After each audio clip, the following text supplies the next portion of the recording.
first open the Chrome and type like YouTube, search for it, and you can see a YouTube studio on downwards. Just click on that and go to Chrome only.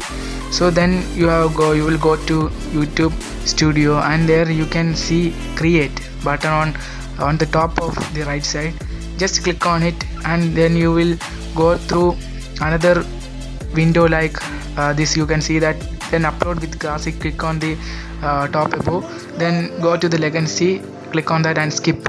Then you will go to a another Chrome page, so you have to open on Chrome only. Then you can see that public, so just change it to schedule, then only you can schedule your video and upload like premium. It's very easy, so it's very simple. Use these videos as a good knowledge and share with your friends also. Please make sure to subscribe my channel also. So catch you guys in the next one. It is very simple. Also on the right side you can change the time and date and everything, so it will be an amazing video I think for you guys. So if you don't know that, then please share this and make sure to subscribe my channel.